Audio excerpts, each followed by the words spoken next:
রাধে রাধে।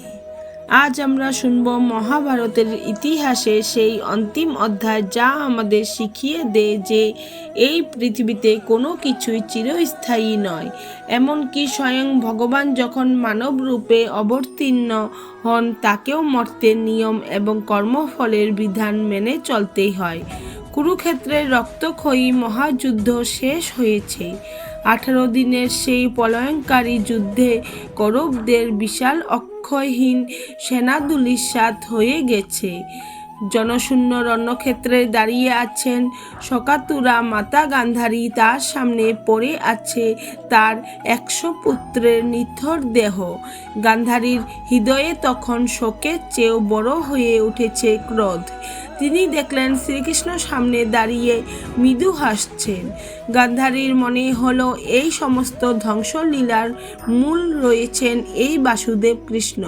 তিনি যদি চাইতেন তবে সন্ধি হতে পারত। তিনি যদি চাইতেন তবে কুরুক্ষেত্রের এই রক্তপাত বন্ধ করতে পারত। ক্রোধে অন্ধ হয়ে গান্ধারী শ্রীকৃষ্ণের সামনে গিয়ে দাঁড়ালেন এবং কাপা গলায় বললেন, হে যদু বংশমণি কৃষ্ণ, তুমি চাইলে এই ভাতৃঘাতী যুদ্ধ রুখতে পারতেন, কিন্তু তুমি তা করোনি। তুমি কূটনীতি দিয়ে আমার কুলকে নির্বংশ করেছ। তাই আজ এক সন্তানহারা মায়ের অভিশাপ শোনো। আজ থেকে ঠিক 36 বছর পর ঠিক এইভাবেই তোমার যদুবংশ নিজেদের মধ্যে কামড়াকামড়ি করে ধ্বংস হয়ে যাবে।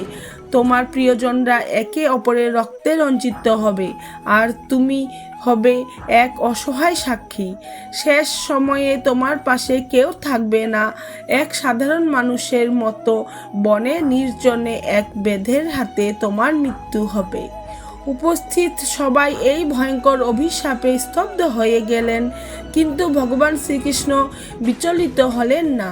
তিনি ধীর স্থিরভাবে বললেন, মাতা, আপনার অভিশাপ আমি শিরোধার্য করলাম। আসলে যদুবংশ এখন এতটাই শক্তিশালী এবং অহংকারী হয়ে উঠেছে যে বাইরে থেকে তাদের পরাজিত করার মতো কেউ নেই। তাদের বিনাশের জন্য ঘরের ভেতরের থেকেই বিবাদের প্রয়োজন ছিল। আপনার অভিশাপ সেই কাজটিকে সহজ করে দিল। দেখতে দেখতে 36 বছর কেটে গেল। দ্বারকার যদুবংশীয়রা তখন ঐশ্বর্য আর ক্ষমতা দম্ভে মত্ত।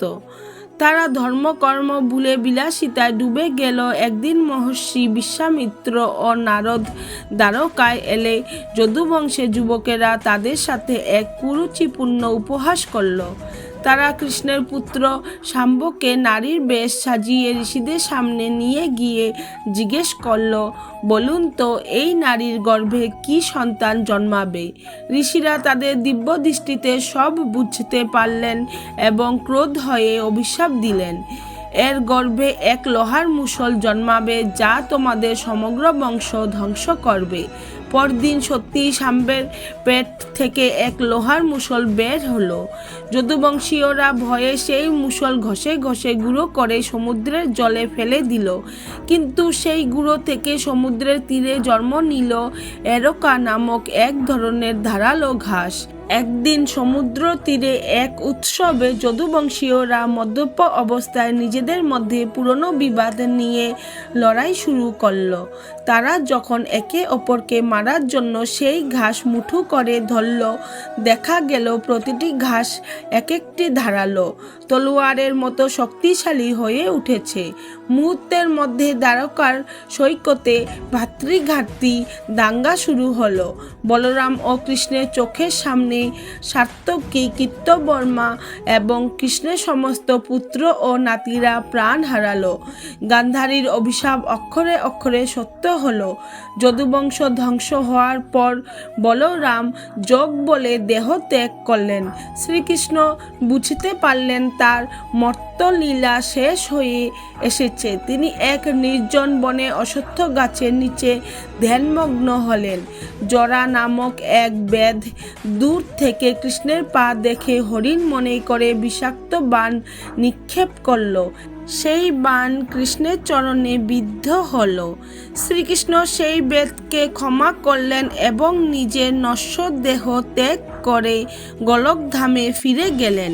তার প্রস্থানের সাথে সাথেই দ্বারকা নগরী সমুদ্রের গর্ভে বিলীন হয়ে গেল। রাধে রাধে। এই কাহিনী আমাদের মনে করিয়ে দেয়, অহংকার যখন মানুষের হৃদয়ে স্থান করে নেয় তখন পতনের বীজ অজান্তেই রোপণ হয়ে যায়। যদুবংশকে বাইরের কোনো শত্রু ধ্বংস করতে পারেনি, তাদের ধ্বংস ডেকে এনেছিল নিজেদের ভেতরের দম্ভ, অহংকার ও বিবাদ। তাই জীবনে শক্তি, জ্ঞান বা ঐশ্বর্য অর্জন করা যতটা গুরুত্বপূর্ণ তার চেয়েও বেশি প্রয়োজন বিনয় ও সংযম বজায় রাখা। মাতা গান্ধারীর অভিশাপ এবং শ্রীকৃষ্ণের শান্ত গ্রহণ আমাদের শেখায় কর্মফল থেকে কেউ মুক্ত নয়। ক্ষমতা থাকলেও ধর্ম ও নৈতিকতা থেকে বিচ্যুত হলে তার ফল একদিন ভোগ করতেই হয়। পৃথিবী আসলে এক আয়নার মতো, আমরা যা রোপণ করি সময় আমাদের সেটাই ফিরিয়ে দেয়। তাই অন্যের দোষ খোঁজার আগে নিজের মনকে শুদ্ধ করা, দম্ভ ত্যাগ করে বিনয়ের পথে চলা এবং সম্পর্কের মধ্যে ভালোবাসা ও সংযম বজায় রাখাই প্রকৃত প্রজ্ঞার পরিচয়। যার হৃদয় বিনয় আছে তার জীবনে শান্তি থাকে, আর যেখানে অহংকার বাসা বাঁধে সেখানে ধ্বংস আসতে সময় লাগে না। রাধে রাধে। প্রিয় ভক্তগণ, আপনাদের যদি এই কাহিনী ভালো লেগে থাকে তাহলে অবশ্যই লাইক করুন এবং কমেন্টে লিখুন রাধে রাধে। এবং এমন আরও ভক্তিমূলক গল্প পেতে আমার চ্যানেলটি সাবস্ক্রাইব করুন।